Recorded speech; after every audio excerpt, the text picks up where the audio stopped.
Arroyo es psicólogo clínico, magíster en desarrollo personal, escritor y profesor universitario de grado y posgrado. Inició sus investigaciones en la Facultad de Filosofía y Letras de la Universidad Nacional de Cuyo de la República Argentina. Se especializó en terapia gestal y psicología transpersonal en el Sale Institute de California, en el Fleming Hill College de Gran Bretaña, en el Integral Institute de Wheeler en Estados Unidos. Autor de numerosos libros y artículos, creador del modelo de desarrollo humano, interacciones primordiales y de sus métodos de aplicación el coaching primordial y la psicoterapia primordial. Actualmente es director de las escuelas de psicología transpersonal en 8 países a lo largo de América y Europa.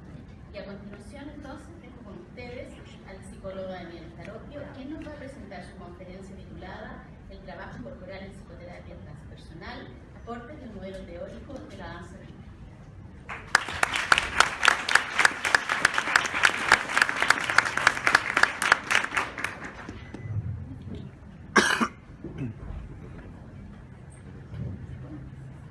Muy bien, yo agradezco mucho los aplausos anticipados porque después que me escuchen difícilmente me vayan a aplaudir. Entonces, gracias por este regalito.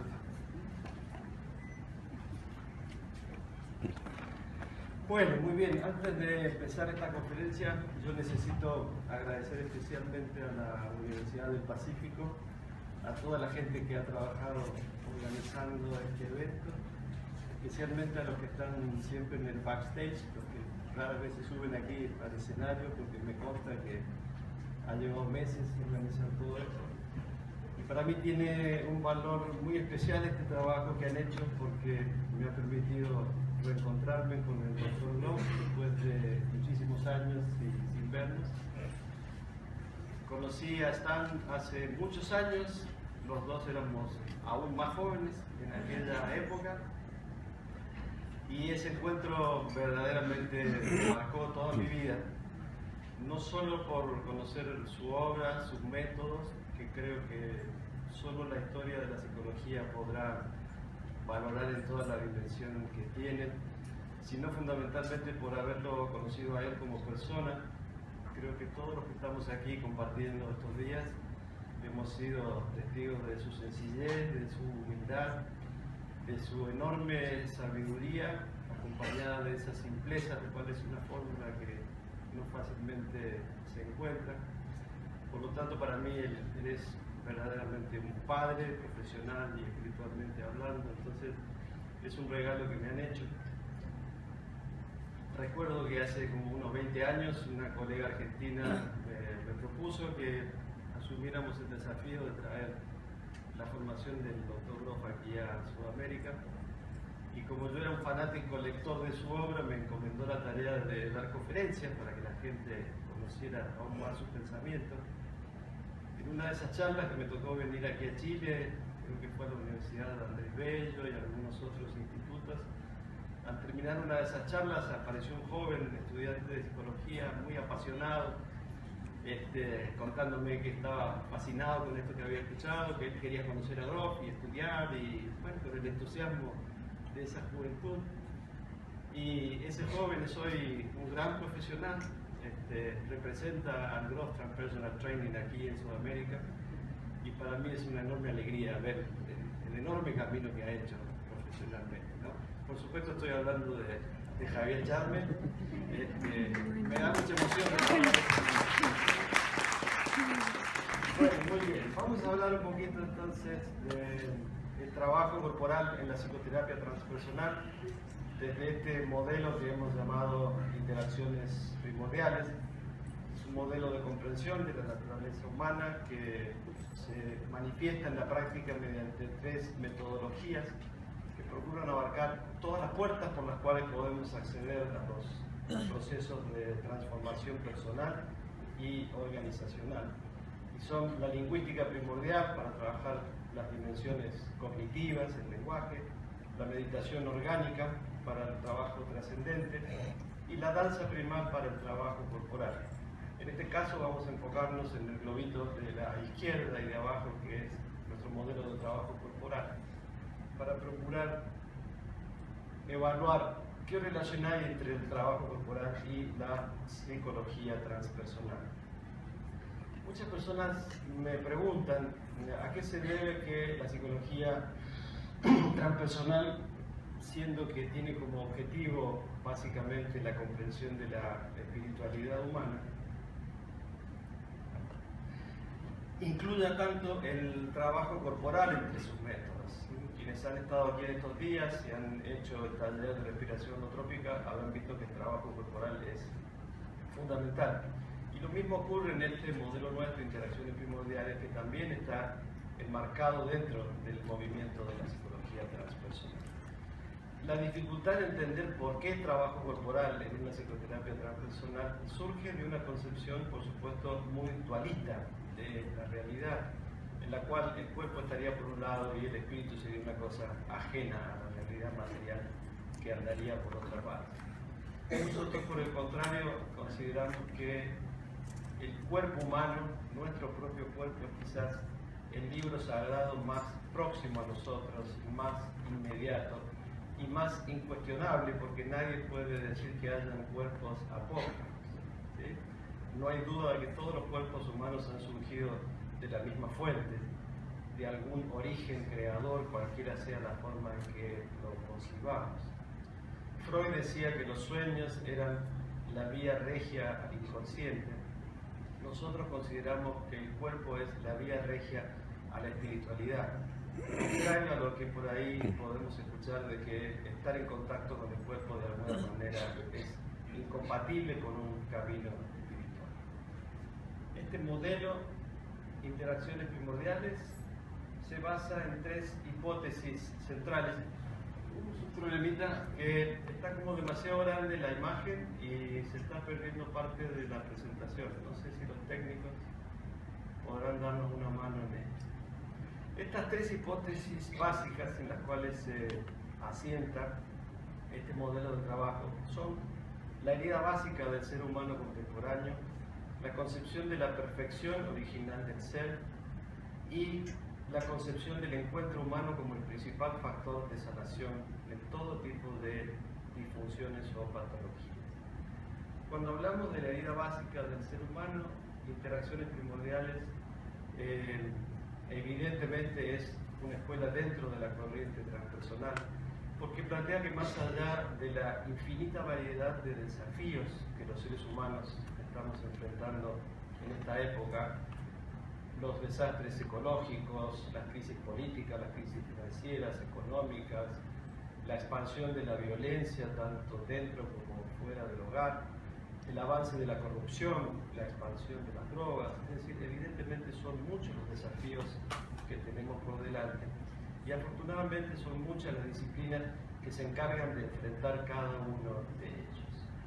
Lo que nosotros planteamos es que por debajo de todos estos desafíos puntuales, todos ellos importantes para tener en cuenta, se despliega una razón mucho más profunda, mucho más básica, a la que hemos llamado la herida básica del ser humano contemporáneo, y que tiene que ver con algo que es más allá de lo personal cultural, y es la profunda pérdida de raíces ancestrales, de raíces cósmicas, sí, que encontramos en nuestras sociedades, en nuestra cultura.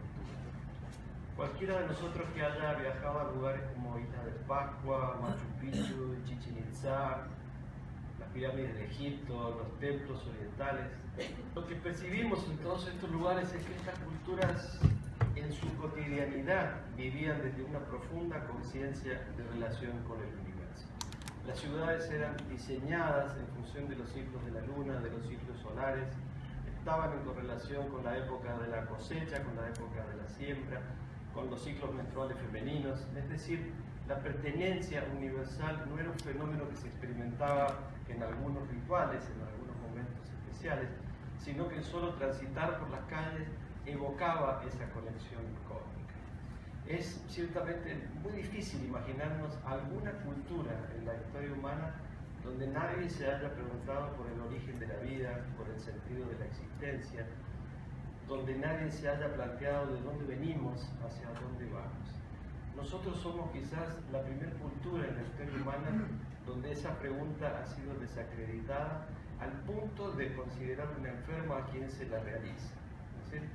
según la mayoría de los modelos occidentales, la gente se plantea por el sentido de la vida cuando está sexualmente insatisfecha, lo cual es un reduccionismo que convierte a la filosofía humana en una de sus más importantes preguntas en un tema carente de todo sentido.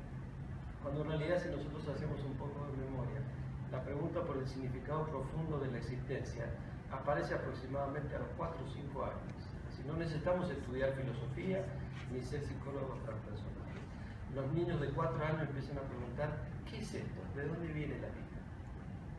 Es decir, esta es una pregunta existencial, es una pregunta humana fundamental que nuestra cultura no solo no responde, sino que en muchos casos la reprime. La segunda hipótesis fundamental, que es a la que más nos vamos a dedicar hoy, es esta noción de la perfección original del ser. Nosotros partimos de un supuesto fundamental que dice que absolutamente todo lo que existe en la naturaleza es el resultado de millones de años de evolución y que por eso mismo, por eso solo, merece ser respetado y honrado. Cuando hablamos de perfección original, no estamos hablando de perfección estética, intelectual o moral. O sea, no estamos diciendo que todos los seres humanos somos perfectamente bellos, perfectamente buenos o perfectamente inteligentes. Estamos hablando de la perfección que existe en un sapito, la perfección que existe en una brizna de hierba o que existe en un guijarro. Es decir, todo lo que ha resultado de la evolución universal es perfecto, es completo en sí mismo.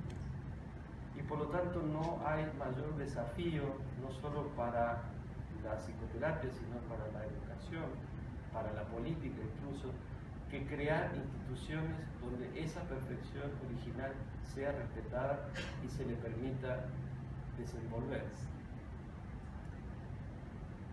Cuando yo comencé a desarrollar este modelo, lo hice en el marco del Consejo Nacional de Investigaciones, perteneciente al gobierno de la República Argentina, una institución que me merece todo el respeto, pero que en aquella época y quizás aún ahora se manejaba dentro de un paradigma absolutamente positivista.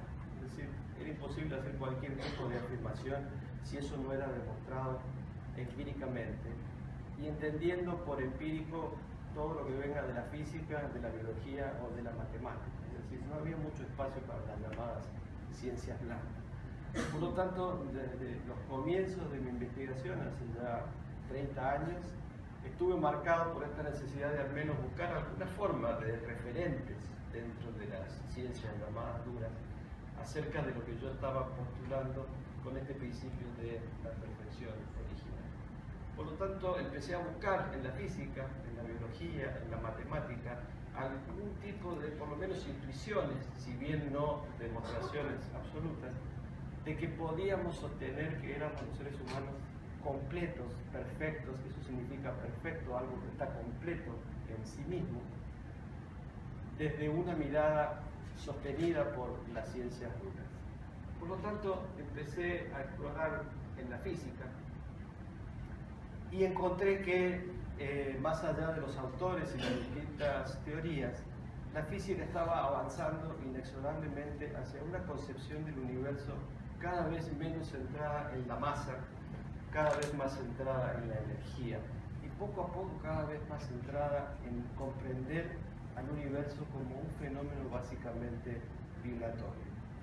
Como las tradiciones espirituales me habían ocupado desde mucho antes de ser un investigador científico, esto inmediatamente me evocó frases como en el principio era el verbo que encontramos en la Biblia, el origen de todas las cosas es el hombre, o esta maravillosa metáfora que es Nataraja, o sea, la danza de Shiva como el creador de los mundos a través de sus movimientos. Por aquella época empecé a encontrar muchos autores que me sirvieron de inspiración. Muchos los nombró Stan hace algunos días, todos aquellos grandes físicos místicos, pioneros de la física cuántica, de la teoría de la relatividad. David Bohm fue un colaborador de Einstein y amigo muy cercano de Jiddu Krishnamurti, cuyas conferencias fueron enormemente inspiradoras para mí. Luego encontré a este señor que es Vincent Wilhelming, que es un físico que trabaja en el CERN, que es el laboratorio de física más grande del mundo, en Ginebra, y además es un monje zen. Y también está en esta búsqueda de integrar los últimos descubrimientos científicos con una mirada trascendente. Y en cuanto a las teorías, siempre me llamó la atención la teoría de las cuerdas, que con el tiempo evolucionó hacia la teoría de las cuerdas, y actualmente se ha desarrollado como la teoría E. Básicamente, lo que esta teoría dice es que el universo es vibración, que el universo es sonido. ¿Sí? Si esta teoría es cierta, porque hasta ahora ha sido demostrada solo matemáticamente, no se la puede demostrar empíricamente porque habla de magnitudes del universo tan infinitamente pequeñas que no hay ninguna tecnología que pueda llegar a que hagamos experimentos en teoría de las cuerdas. Pero si nosotros lográramos penetrar lo suficientemente dentro de la materia, suponiendo que lo que tenemos arriba a la derecha fuera un bloque de plomo o de oro, lo que encontraríamos es cuerdas vibratorias. Y si pudiéramos ir aún más adentro, veríamos algo más parecido a lo que hay abajo a la izquierda. Es decir, cada vez encontraríamos más vacío y menos materia. Se ha intentado hacer un dibujo computacional de cómo sería una cuerda. Una de las cualidades más importantes de las cuerdas, según esta matemática, es que existen en un universo de 8 dimensiones. No me pidan por favor que se las explique porque yo no entiendo la cuarta todavía, entonces jamás podría imaginarme un universo de 11 dimensiones. Pero en ese universo 11 dimensional, la vibración de estas cuerdas sería lo que construye todo lo que existe. Es decir, que en el interior de la materia lo que veríamos son imágenes como estas. Según la matemática que sostiene la teoría de las cuerdas, habría alrededor de 100 millones de cuerdas dentro de un átomo. Si calculamos que hay más o menos 100 millones de átomos dentro de una cabeza de alfiler, podemos darnos una idea de las magnitudes de las cuales estamos hablando. Sin embargo, su tamaño no es lo más significativo. Lo que a mí siempre me asombró, y es un poco la base de toda mi investigación, es que estas cuerdas no vibran caóticamente, sino que vibran de tal manera que la materia que construyen permanece e incluso puede reproducirse a sí misma. Es decir, la forma en que vibran las cuerdas construyen minerales, construyen células, construyen vegetales y nos construyen a nosotros. En nosotros hay billones de billones de billones de células construyendo nuestro cuerpo en este momento. Es decir, no somos una cosa hecha, sino que estamos siendo construidos por estas maravillosas instancias hasta ahora demostradas solo matemáticamente que son las cuerdas. Cuando vemos, por ejemplo, que la diferencia genética entre un chimpancé y un ser humano es como un máximo del 3%, en algunos casos es mucho menos, ¿sí? Con perdón de los chimpancés. O más allá, si observamos, por ejemplo, la diferencia genética que hay entre las células de nuestros ojos y las células de nuestro hígado, estaríamos hablando a lo mejor de 2 o 3 números en un número que tiene 100 ceros. Sin embargo, las células de mi hígado siempre vibran de tal manera que construyen más células hepáticas. Por eso a ninguno de nosotros nos aparece un ojo en el hígado, por ejemplo. Pero si lo vemos en términos estadísticos, las posibilidades de que algunas de estas billones de células se equivocaran, que una sola de estas cuerditas vibrara mal, haría que tuviéramos un hígado en el ojo o viceversa. ¿Sí? Cualquiera que ha escrito un libro sabe que lo primero que le dice a su editor es que se olvide de la expectativa de tener un libro sin errores de tipeo. ¿Sí? ¿Por qué? Porque estadísticamente son tantas las letras que hay que tipear para hacer un libro, que siempre un libro va a tener por lo menos 1 o 2 errores, sobre todo si tiene más de 500 páginas. La cantidad de variables de letras que hay en un libro comparada con las variables de un cuerpo humano es absurda. Si tenemos cientos de miles de billones más de variables. Sin embargo, esas cuerditas que fabrican pelo, uñas, ojos o piel, siempre fabrican eso, y además con tal cualidad que pueden hacer que eso se reproduzca a sí mismo. Si entendemos la importancia de este concepto, empezamos a ver que concebir al universo llamado material como un fenómeno fundamentalmente vibracional adquiere una enorme relevancia a la hora de comprender quiénes somos nosotros como como seres vibracionales humanos. Hay una disciplina que a mí siempre me resultó fascinante, que es la simática. ¿Sí?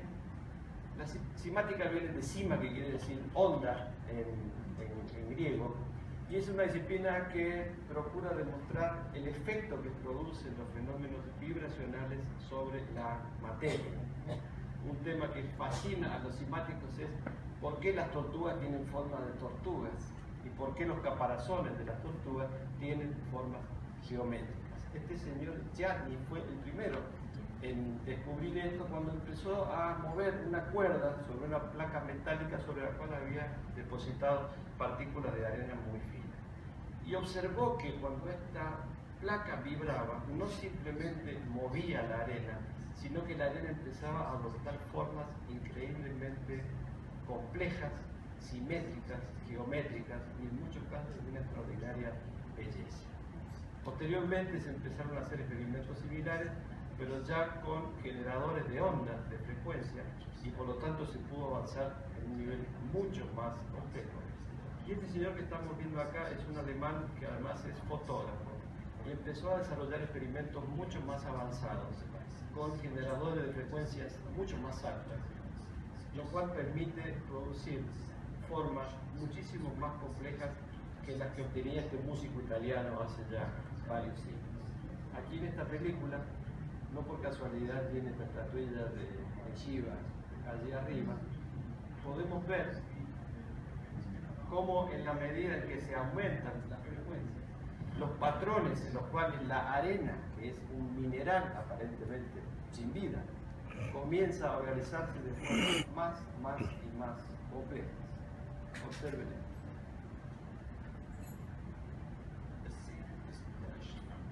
Where the vibration is strongest and collects where it is the weakest, forming patterns that correspond to the particular tone that is applied to the plate. The higher the frequency applied, Cuanto más alta es la more frecuencia, complex más and complejos detailed is son the los pattern that patrones results. que empiezan a Under controlled reproducir. conditions, these Como forms ven, of son relief verdaderos mandalas creados por la misma naturaleza. After an intense interest with Este señor empezó a practicar luego, aplicando estas frecuencias sobre otras sustancias, por ejemplo, litio. properties make it especially responsive to Y sound. observe lo que ocurre con el agua en la medida en que cambian las frecuencias.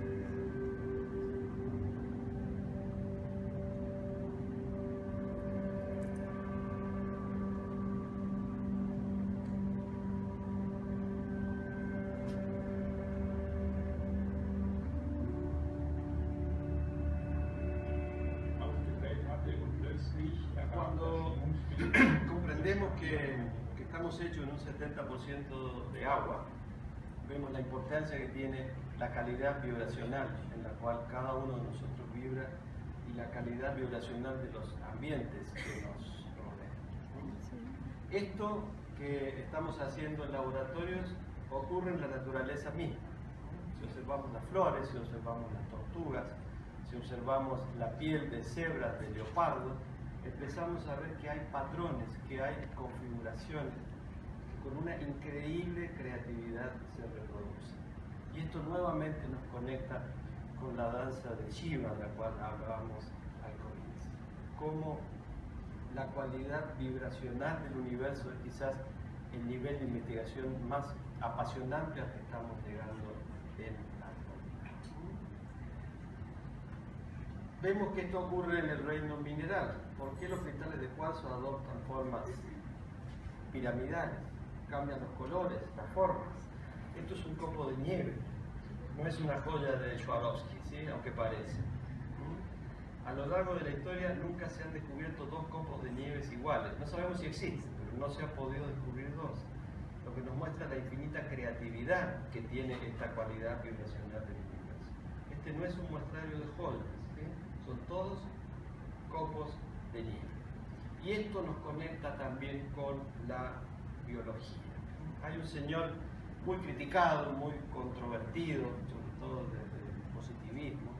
Se han cuestionado mucho sus experimentos, pero a mí, más allá de sus experimentos, me han parecido fascinantes sus intuiciones, similares un poco a las antiguas intuiciones de Lamarck. Rupert Sheldrake, este antiguo biólogo de Cambridge, hablaba de los campos mórficos, es decir, cómo todos los miembros de una especie habitan en una especie de campo mórfico que haría que estén conectados más allá del espacio y el tiempo. Y estos campos mórficos de alguna manera contendrían los patrones de desarrollo que hacen que los seres vivos tengan las formas que tengan. Es interesante que nos preguntemos por qué las hojas de loto parecen un Pac-Man, ¿sí? Y todas se parecen a un Pac-Man, o por qué mi hija y mi yerno tienen 5 dedos en cada pie. Y ustedes miran, bueno, es una cuestión genética. Pero si nosotros exploramos adentro de un gen, no vamos a encontrar deditos chiquititos. Lo que vamos a encontrar es vacío vibratorio. Un vacío vibratorio que tiene la capacidad de construir materia. Y si empezamos a observar el mundo que nos rodea, vamos a empezar a ver ciertos patrones muy interesantes, como por ejemplo las espirales. Tal es así que nosotros mismos estamos constituidos a partir de esta espiral que es el ácido desoxirribonucleico. Lo cual, aunque parezca curioso, nos lleva a la matemática. Si queremos comprender en qué consisten estas configuraciones, esta cualidad del universo de crear formas con infinita complejidad y creatividad, la matemática también puede aportarnos intuiciones interesantes. El primer señor que pensó en esto fue, sin duda, Pitágoras. No hay ningún libro escrito por Pitágoras, por lo tanto es muy difícil saber si las cosas que se le atribuyen a él verdaderamente las dijo o si pertenecen a la escuela pitagórica que él fundó. Pero lo que sí sabemos con certeza es que ya desde los griegos, y seguramente mucho antes, existía en la mente humana esta intuición de que había un orden matemático en el universo. Es decir, que las cosas no tenían la forma que tenían por casualidad, sino que había algún tipo de estructura profunda que las sostenía.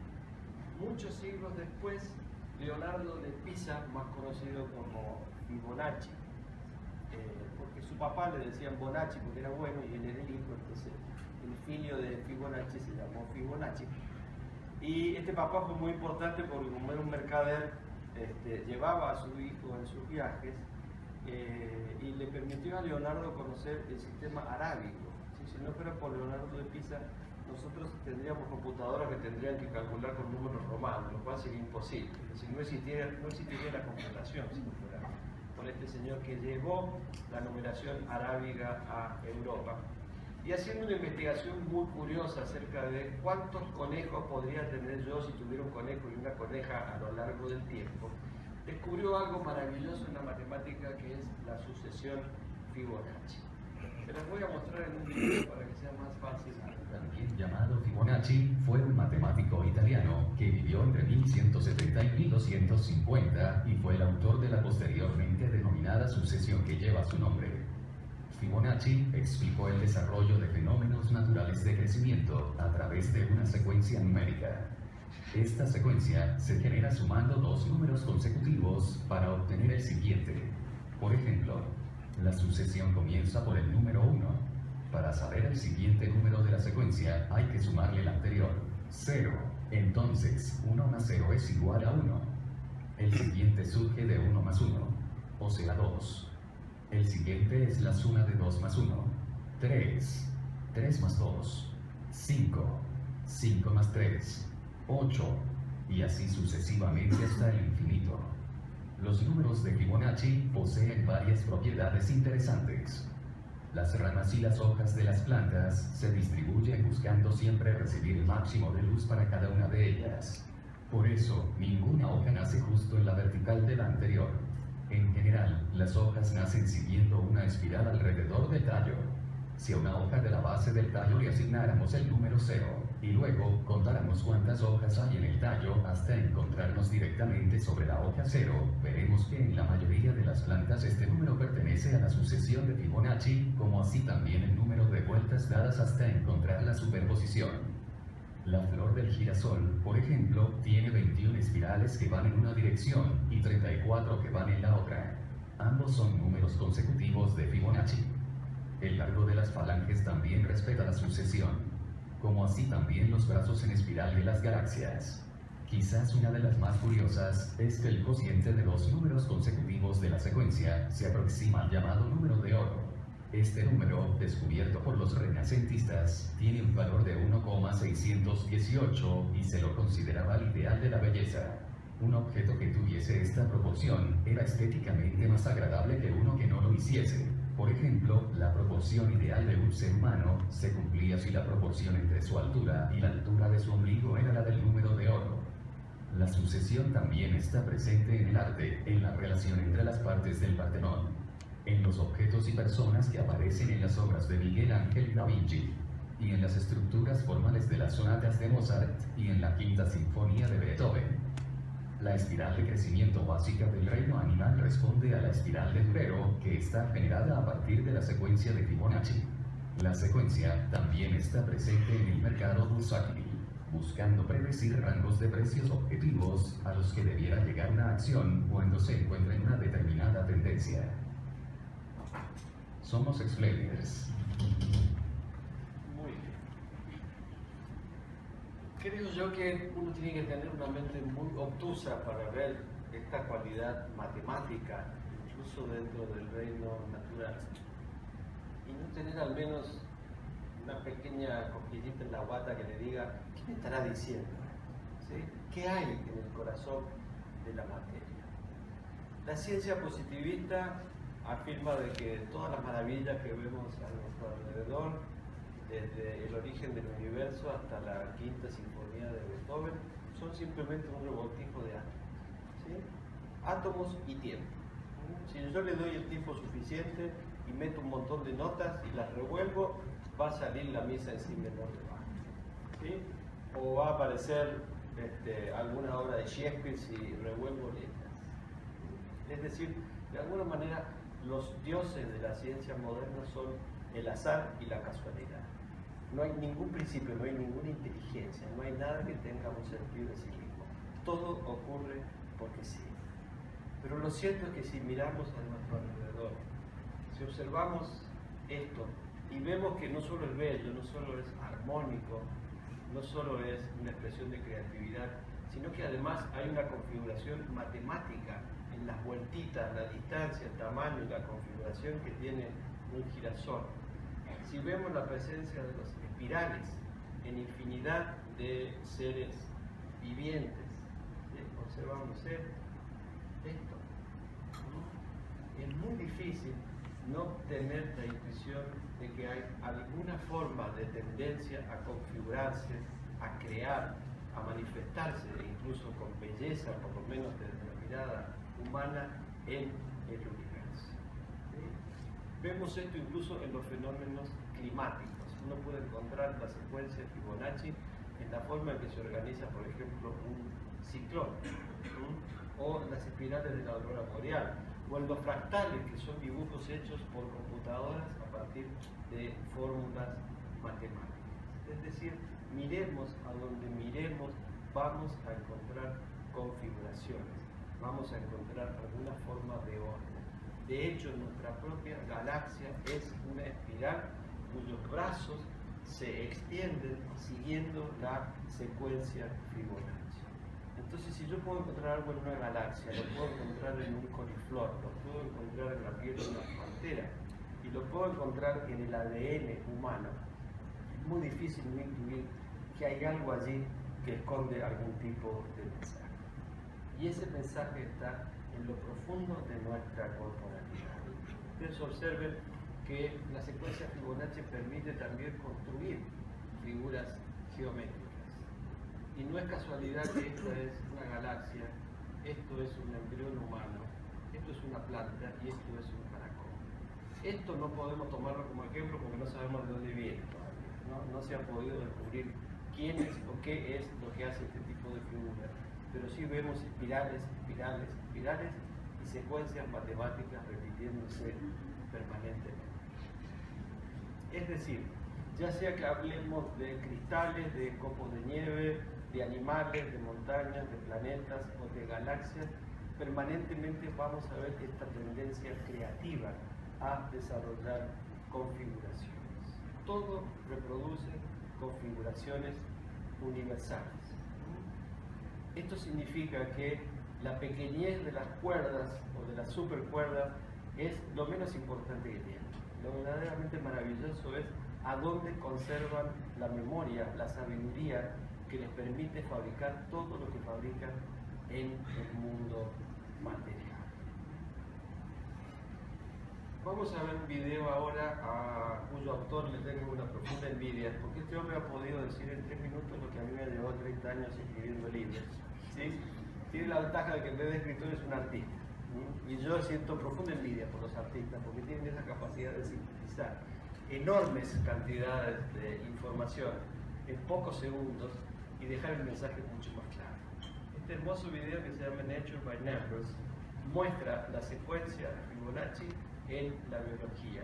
Y yo les pido que simplemente lo miren con un espíritu abierto, con un corazón abierto, y vayan observando qué les sugiere, qué intuiciones se despiertan en ustedes cuando entramos en la estructura profunda de la materia.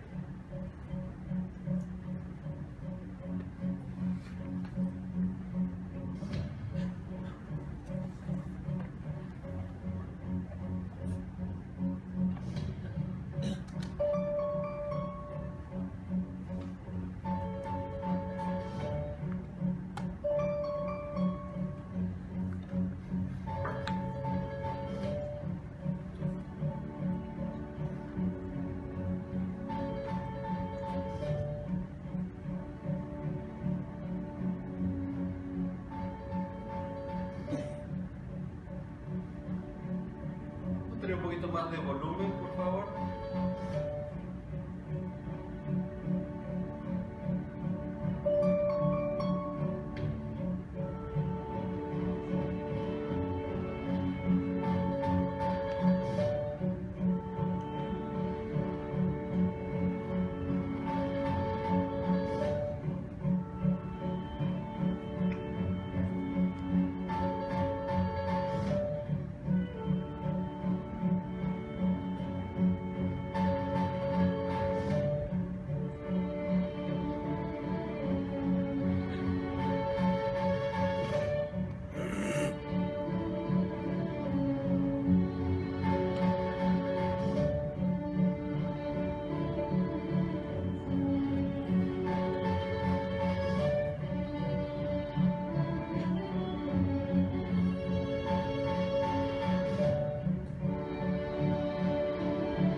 ¿Quién más se puede dedicar a algo tan hermoso? Muy bien. Si nos permitimos interpretar nuestras intuiciones a partir de estas imágenes, algo que nos queda claro es que a la antigua fórmula, al intento de comprender al universo en términos de energía, materia y velocidad, le está faltando un elemento, y considero yo que ese elemento es la información. Aquí en esta secuencia de pensamientos, en la cual me he inspirado, tendría que haber puesto cientos de fotos de muchos hombres y mujeres que han trabajado en toda esta línea, pero sintetizando al menos en mi historia cómo esto fue evolucionando. Einstein fue el primero que nos hizo pensar en el universo en términos de energía y no de materia. Gregory Bateson fue el primero que nos hizo pensar el universo en términos de información, no solo de energía y materia.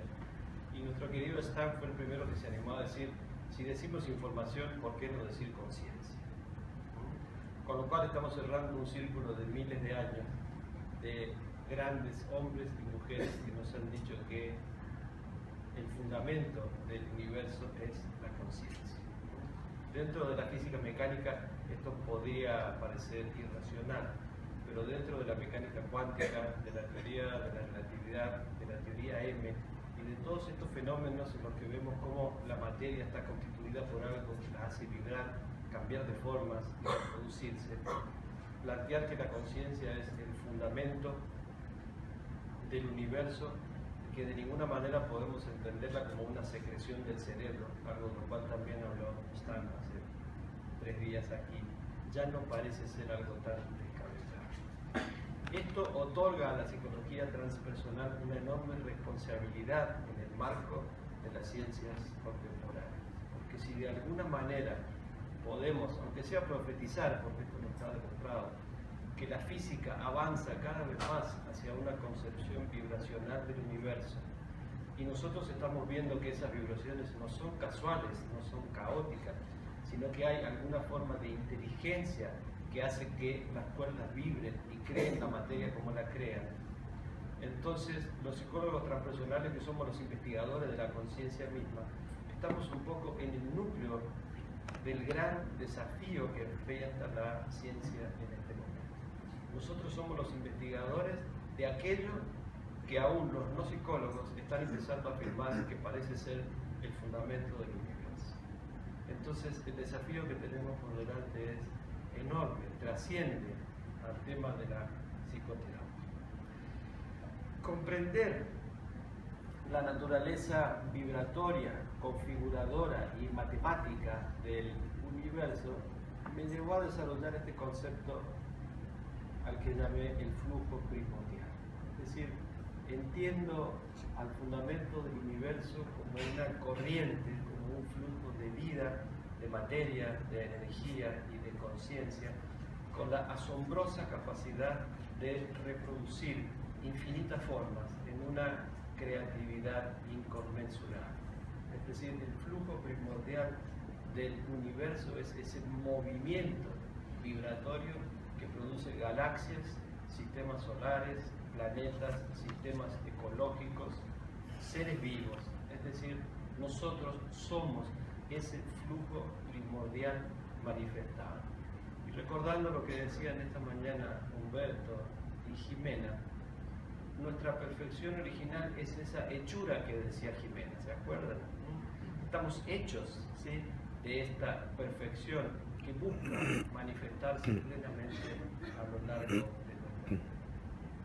Por lo tanto, la pregunta que podemos hacernos ahora es, bueno, ¿cómo funciona este flujo primordial cuando además de galaxias, piedras, oro, diamantes, leopardos, sapitos y agua, genera personas?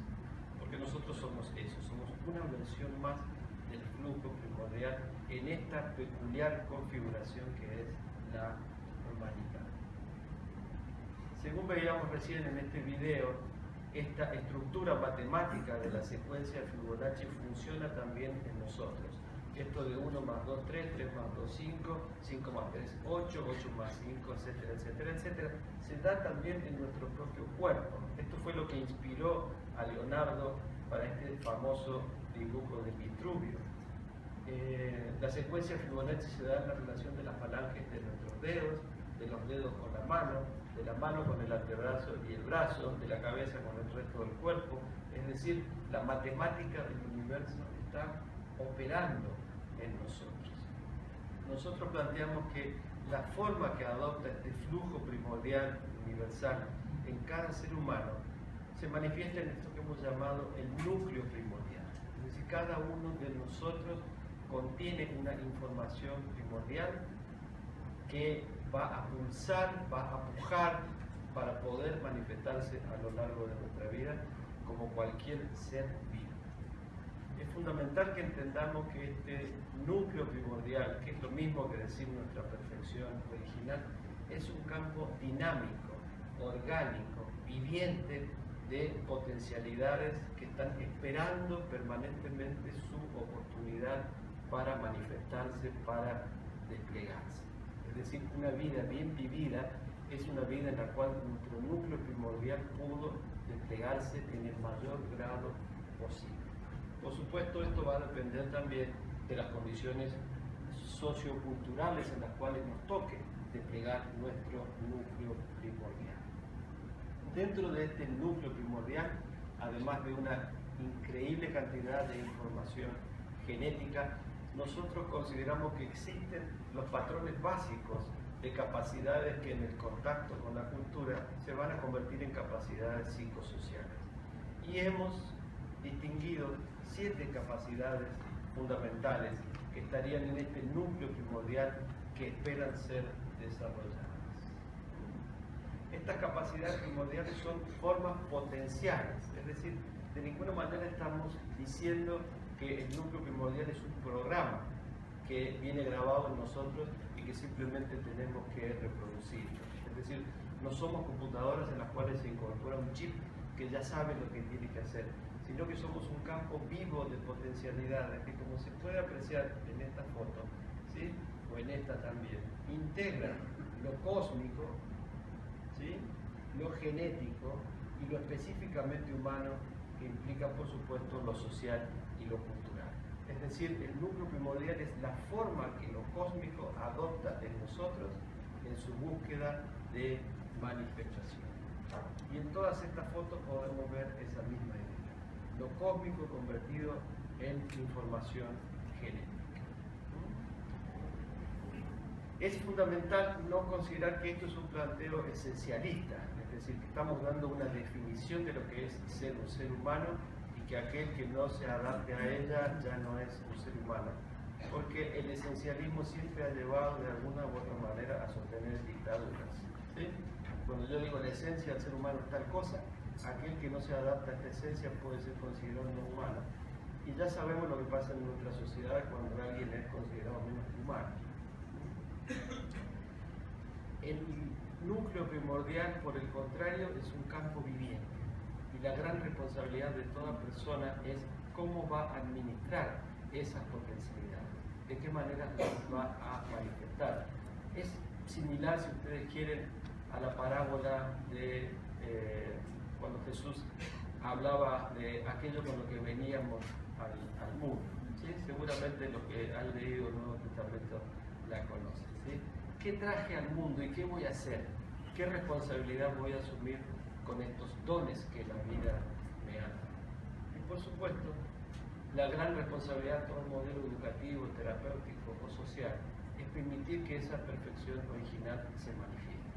Es decir, lo importante no es tanto lo que tenemos para enseñar, sino crear espacios en los cuales las personas puedan recordar lo que ya saben. E insisto, ese recordar no es el recordar de una esencia prefijada, sino de un campo de potencialidades que yo he venido a administrar, ojalá en el espacio de mayor libertad que pueda encontrar según la época y la sociedad en la que me haya tocado vivir. Estas 7 capacidades básicas es un concepto que desarrollé partiendo desde un camino muy negativo. Esto surgió en la época en que yo estudiaba psicoanálisis y en algún momento se me ocurrió hacer una lista de todos los síntomas, ¿sí?, de las quejas por las cuales las personas asistían a la psicoterapia. Entonces empecé a anotar todos los motivos de consulta por los cuales las personas venían a mi consultorio. Luego las empecé a agrupar y descubrí que había 7 temas básicos de los cuales las personas se quejaban, por los cuales las personas la pasaban mal. Y luego comencé a incursionar cada vez más en la psicología humanística, luego en la psicología transpersonal. Estoy hablando de una época antidiluviana, por allá por los años 70, ¿sí? Donde la psicología transpersonal prácticamente no existía en Argentina y muy poco también aquí en Chile. Entonces se me ocurrió transformar este modelo de las 7 quejas básicas de las personas enfermas en las 7 capacidades básicas de las personas plenamente vivas. Entonces dije, en lugar de ver síntomas, vamos a empezar a ver potencialidades que quizás estas personas no están desplegando y por eso caen en el sufrimiento, como decía Jimena esta mañana. Y de esta mirada psicoanalítica con la cual empecé a observar esto, terminé en esta otra mirada existencialista, humanista, transpersonal, describiendo estas 7 capacidades como las 7 cuerdas con las cuales los seres humanos podemos crear la sinfonía de nuestra vida. Después me di cuenta que estas 7 capacidades básicas coincidían con algo que yo venía estudiando desde mucho tiempo antes, pero no había hecho el link, que era el yoga. Y me di cuenta que yo podía vincular perfectamente las 7 capacidades básicas con los 7 chakras. Y esto fue para mí una asociación muy importante, porque el yoga me permitió darle una estructura anatómico, fisiológico, energética a todo este modelo que estaba desarrollando. Es decir, el yoga me brindó un mapa de la anatomía fisiológica y energética de los seres humanos, que yo a su vez podía vincular con las observaciones que yo hacía desde la clínica psicoanalítica, que era la que conocía y aplicaba en aquellos tiempos. A partir de ahí comencé a desarrollar este modelo en el cual, como vamos a ver enseguida, el cuerpo fue siempre un elemento fundamental porque es allí donde vibran estas cuerdas que contienen la información de quiénes somos.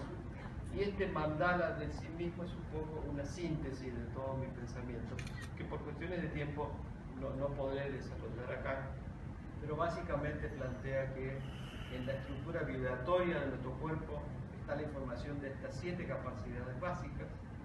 Tenemos 2 formas de desarrollarlas, por eso esta es una adaptación del Vitruvio en la cual la mitad es hombre y la mitad es mujer, que son 2 grandes modalidades de la conciencia, la femenina y la masculina, con las cuales podemos despegar nuestras potencialidades.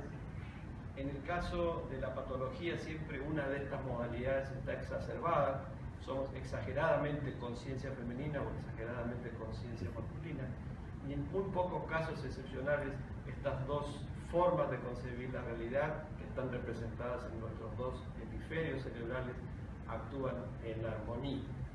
Cada una de estas capacidades básicas responde a una polaridad. Hay una forma masculina y femenina de vivir cada una de estas capacidades básicas, y cuando esto es armónico podemos desplegar una vida profundamente satisfactoria. Por ejemplo, para la confianza básica, la modalidad femenina de la conciencia la expresa como prudencia, mientras que la modalidad masculina de la conciencia la expresa como coraje, como valor. Una persona sana es aquella persona que sabe cuándo es el momento de manifestar su coraje y cuándo es momento de ser prudentes. Una persona disfuncional va a estar demasiado llevado hacia la forma femenina de percibir la realidad. Cuando digo femenino no estoy hablando de género, ¿sí? Todos los seres humanos tenemos ambas modalidades de la conciencia. Por lo general una se impone sobre la otra, en pocos casos hay un buen balance. Entonces no estoy hablando de hombre y mujer, sino de modalidades de la conciencia. Cuando la confianza básica se exacerba hacia el lado femenino, caemos en el temor. Cuando se exacerba hacia el lado masculino, caemos en la violencia. Y así va ocurriendo en cada una de estas capacidades básicas que, como les decía, el yoga me brindó un mapa anatómico, fisiológico y energético para asentar esto en un trabajo corporal profundo.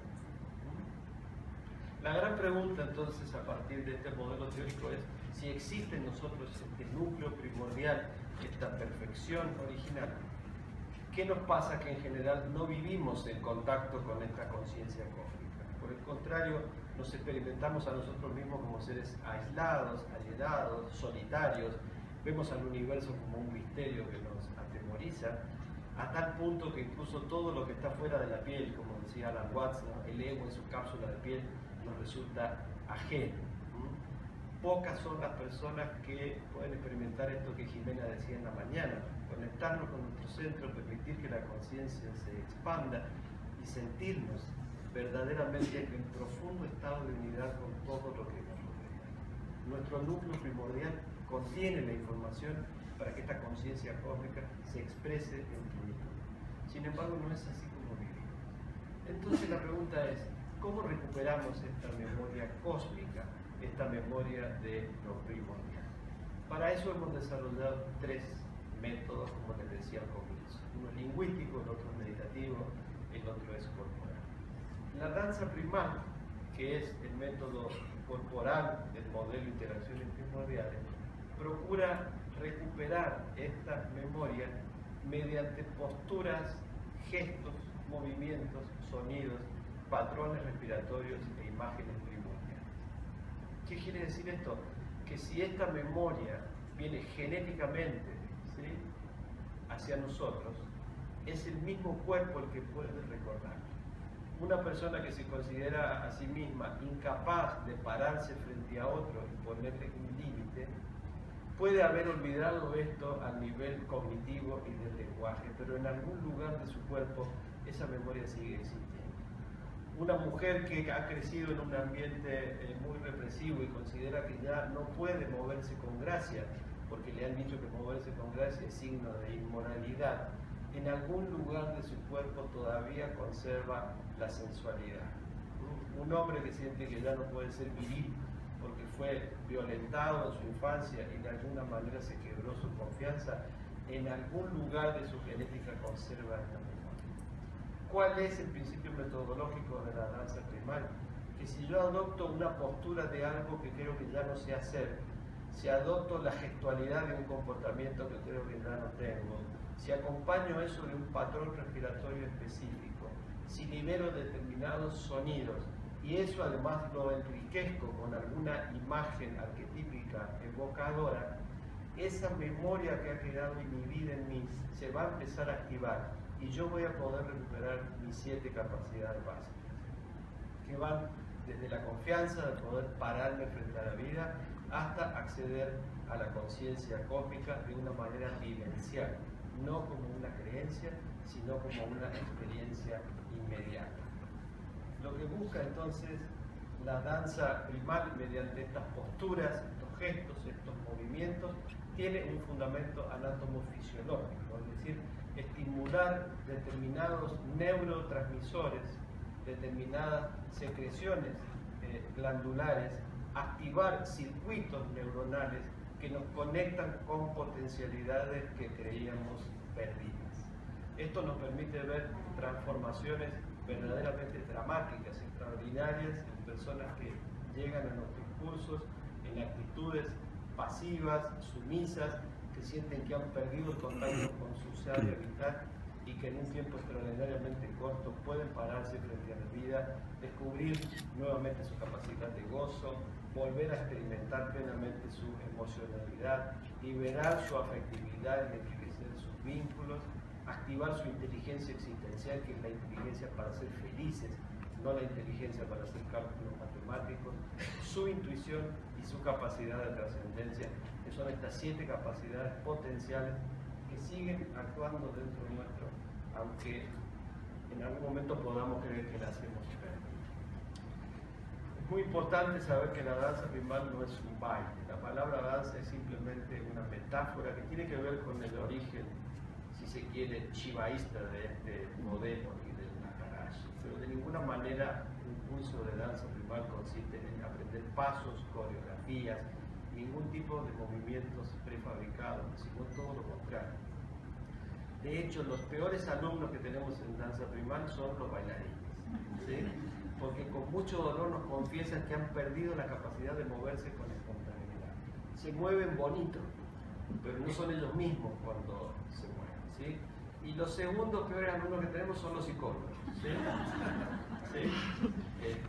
Me pasó en la época que todavía daba clases en la carrera de grado, que un alumno en un taller experimental me dijo, ¿y por qué tengo que meterme en mis emociones? Y a mí no me gusta emocionar.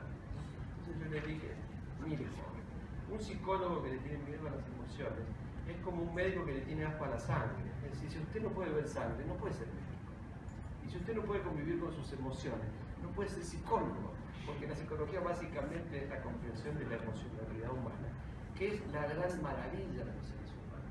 Nada nos complica tanto la vida, ni nada hace a la vida tan maravillosa como nuestro mundo emocional. Entonces, la danza primal no tiene nada que ver con coreografías ni con pasos hechos, sino con la recuperación de nuestros movimientos originales. Hemos hecho danza primal incluso con personas con esclerosis múltiple en terapia intensiva. Porque aún si no me puedo mover, como hacen ahora muchos deportistas cuando se lesionan, el solo imaginar los movimientos los mantiene activos y les brinda una recuperación más rápida que si simplemente no hacen. Por eso los mejores alumnos de danza primal son los niños. ¿Sí? Ustedes pónganle un rock and roll a un niño de 6 meses que solo se sabe sentar y va a seguir el ritmo sentadito. ¿Sí? Y si ya se puede parar, se va a agarrar de la silla y va a seguir el ritmo con absoluta precisión. A lo mejor le va a costar una melodía, porque eso requiere de más maduración neurológica. Pero el ritmo lo tienen incorporado genéticamente. Por eso es hermoso hacer danza primal con criaturas pequeñas. Cuando nosotros integramos al mismo tiempo posturas, gestos, movimientos, sonidos y patrones respiratorios, ¿qué estamos haciendo de acuerdo a esto tan físico que vimos al comienzo?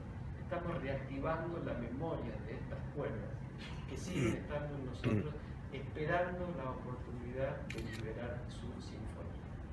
Es decir, la danza primal es una bomba de estímulos para estas cuerdas que están palpitando en nosotros, esperando la oportunidad de sacar su coraje, de sacar su gracia, su sexualidad, su emocionalidad o su afectividad. Cuando nosotros activamos las cuerdas, estamos integrando lo humano, lo genético, lo biológico y lo cósmico de una manera experimental.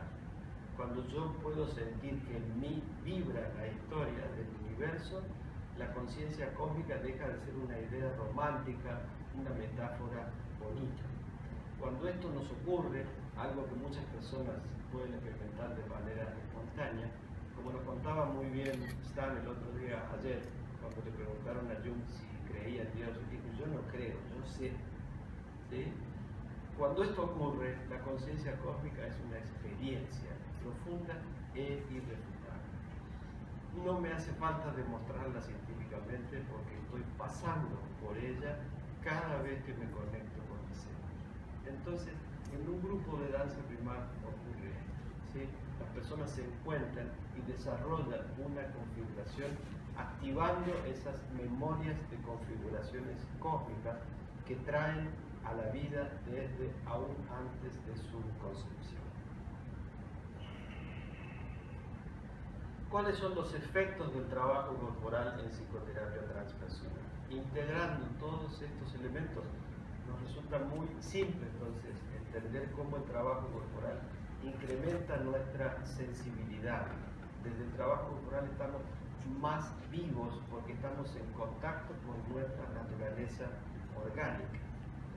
Esto implica necesariamente una mejora en el cuidado de la salud física. Una persona sensible, conectada con su cuerpo, es una persona que no come cualquier porquería que le ponen en una mesa, que no consume ningún tipo de sustancias tóxicas.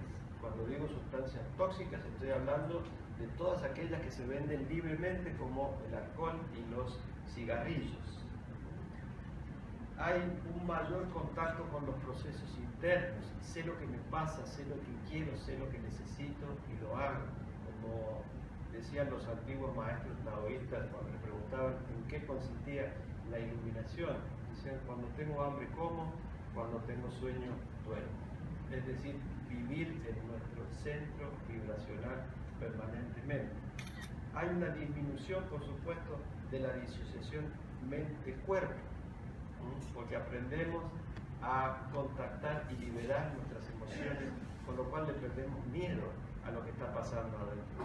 Un miedo que en nuestra cultura es epidémico. La gente tiene miedo a sus emociones, por eso solamente las libera en espacios como los conciertos de rock and roll o los partidos de fútbol de una manera descontrolada y desenfrenada, porque no hemos aprendido a modular nuestra emocionalidad, algo que solo se puede hacer en el cuerpo. Es imposible aprender a modular emociones hablando de las emociones. Este es el gran límite que tienen las terapias que son puramente verbales.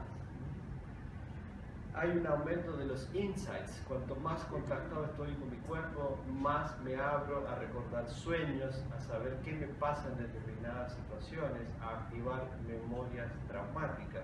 Por lo tanto, el trabajo corporal también favorece lo que en psicoanálisis se denomina catarsis o abreacciones. Hay un desbloqueo psicoenergético, emocional y cognitivo. Y esto es muy importante. La mayoría de nuestros traumas cognitivos, de nuestros paradigmas disfuncionales, de nuestras formas obtusas de entender la realidad, cuando observamos a una persona procurando defender lo indefendible desde funcionamientos pseudo-racionales que evidentemente no tienen ningún asidero, lo que hay ahí es una emoción disfrazada de argumentos racionales. Y hasta que esa emoción no es entendida, percibida y liberada, es imposible intentar hacer cambios cognitivos. Nadie genera una transformación cognitiva en medio de una crisis de pánico o en medio de una crisis de ira. Por lo tanto, es la liberación de la energía corporal asociada a la emoción lo que despeja la mente y nos permite después trabajar con el lenguaje a un nivel de la cognición. Esto produce también una mayor expresividad. Somos capaces de decir lo que sentimos y lo que pensamos mucho mejor. Lo que quiere decir que abrazamos más, miramos más a los ojos, tomamos más de la mano. ¿Sí? Es decir, nuestro cuerpo se vuelve una vía regia para expresar lo que tenemos adentro.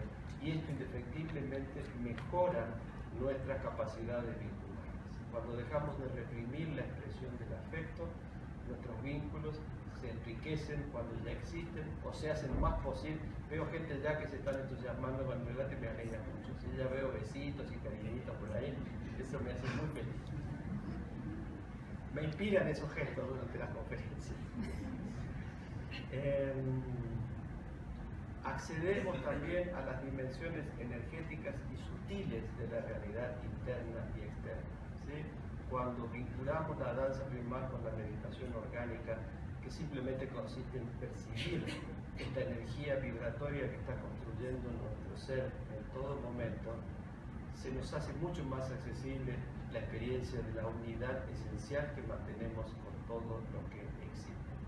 Y por último, este trabajo corporal profundiza, despliega nuestra capacidad de recrear nuestra propia realidad, nuestro propio mundo. ¿Sí? Y esto es un tema fundamental para los terapeutas. Todos los terapeutas sabemos que desde todas las escuelas medianamente profundas de psicoterapia, de coaching, de consultoría, de mentoría, etcétera, etcétera, etcétera, todas están inspiradas en el pensamiento común. Es decir, este señor Ferdinand Saussure, que planteó que no es verdad que el lenguaje viene después de la realidad, que el lenguaje no es solo una herramienta para nombrar lo que ya existe, sino que el lenguaje también crea realidades. Ese es el principio básico de todas las terapias. Es lo que hoy veíamos con Humberto y Jimena como las conversaciones liberadoras. Lo que me pasa no tiene tanto que ver con la realidad, sino con lo que yo me digo acerca de la realidad. Por lo tanto, el lenguaje no solo describe cosas que ya existen, sino que también crea cosas que antes no existían. Por ejemplo, y no se asusten porque es un chiste, si yo dijera que estoy viendo fuego al fondo del salón, aquí se produciría algo que no existía hasta ese momento, y a lo mejor el fuego ni existe, pero basta que yo lo nombre para generar una realidad completamente nueva. Lo que nosotros planteamos dentro de un movimiento que procura ir más allá de la posmodernidad, no me quiero meter acá porque es muy largo, pero consideramos con algunos pensadores en varios lugares del mundo que la posmodernidad está haciendo crisis, ¿sí? Que muchos de los grandes males que estamos viviendo tienen que ver con esta chatura de valores que ha generado la modernidad. Todo es relativo, todo depende de tu mirada, no hay ningún valor del cual asirnos. Desde cierto contexto, Hitler puede haber sido mejor que la Madre Teresa, y es solo un discurso el que dice lo contrario. Toda esta locura de la posmodernidad, de alguna manera estamos intentando de alguna manera corregirla, porque hay muchas cosas buenas en la posmodernidad. Cuando planteamos que así como el lenguaje crea mundos, nuestro cuerpo también crea mundos, y a un nivel mucho más profundo que el lenguaje. Si bien es cierto que lo que digo crea realidades, mis posturas corporales, mis gestos, la expresión de mi cuerpo y a un nivel más profundo la vibración de mi cuerpo crea realidades mucho más profundas que el lenguaje. Cuando digo lenguaje me refiero a lo que se hace con la lengua, a la palabra. Yo no hablo de lenguaje corporal porque eso es subsumir el cuerpo a la lengua. Y es una manera también de seguir expandiendo el monopolio del lenguaje sobre todas las realidades humanas. Entonces yo hablo de comunicación corporal. El lenguaje tiene que ver con la lengua, con la cual se dicen palabras digitales y codificadas, mientras que el cuerpo se maneja en otro nivel de comunicación que es el analógico y en otro más profundo aún que es el vibracional. Entonces la forma en que yo respiro, en que yo me muevo, también crea mundos, crea realidades a mi alrededor. Si yo voy caminando por la calle mostrando los puños y apretando los dientes, voy a crear realidades, seguramente peligrosas. Y si voy por la calle moviendo las caderas y sonriendo, voy a crear otra realidad, quizás también peligrosa, pero un poco más divertida. Bien, hay un vínculo muy estrecho entonces entre la respiración holotrópica, creada por nuestro querido Stan, la danza primal y este hermoso concepto del inner healer, del sanador interior. En nuestra formación nosotros incluimos ambos métodos, las personas hacen danza primal y hacen respiración holotrópica, y hemos descubierto que la danza primal le brinda a nuestro sanador interior un repertorio de opciones extraordinarias. ¿Sí? Las personas que hacen danza primal raras veces sufren tetañas durante la respiración holotrópica, padecen mucho menos los bloqueos emocionales, tienen un repertorio expresivo para poder en su movimiento y en su imaginaría darle libertad a todas las energías que se van moviendo durante la respiración. Entonces nos resulta profundamente satisfactorio este feedback, esta retroalimentación súper positiva que se produce entre estos dos métodos, ¿no? Más allá de que la respiración holotrópica fue una de las grandes herramientas con las que conté a lo largo de mi vida para poder desarrollar esta metodología. Acá está presente uno de mis queridos facilitadores, por los cuales vinimos a Chile hace unos 20 años, así que aprovecho para personalmente darte las gracias por toda esa inspiración. ¿Sí?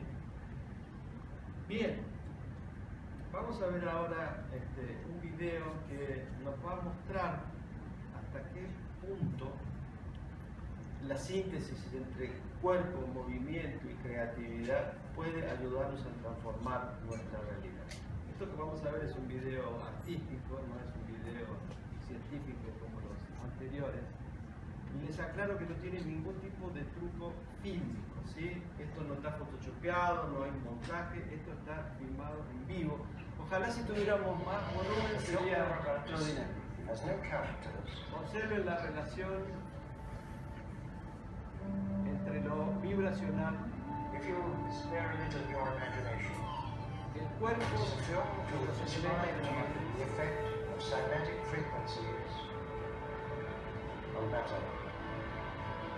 Simática más música más danza.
todo lo que estamos viendo aquí es producido por la vibración de la música, no hay ningún efecto mecánico. El agua no salta porque alguien la mueve o la toca, sino porque hace la música el agua.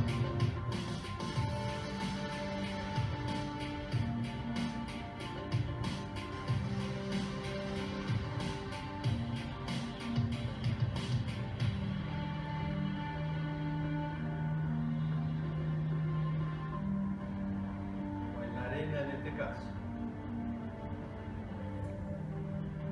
They're putting those systems solely computing the sound.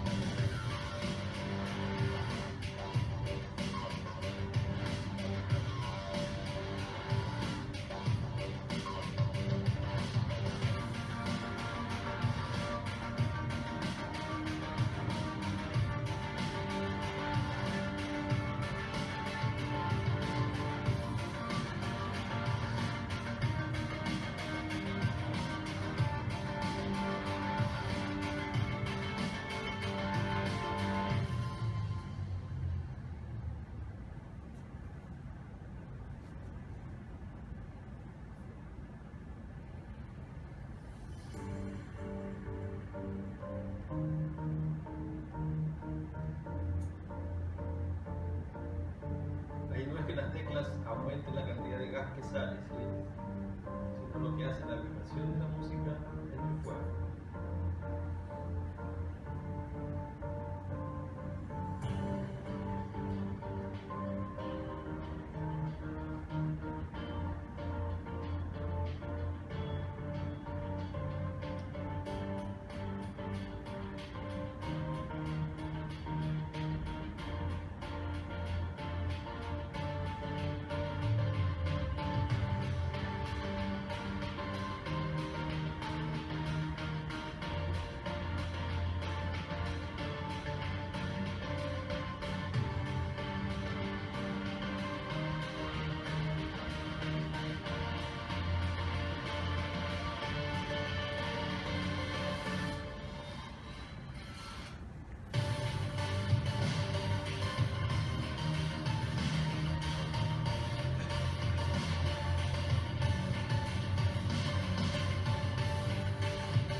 Alcanza esto a transmitir la importancia que tiene lo vibracional en nuestra propia estructura corporal y mental.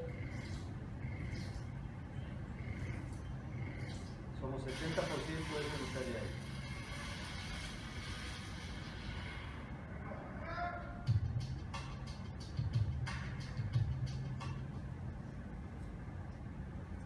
Muy bien.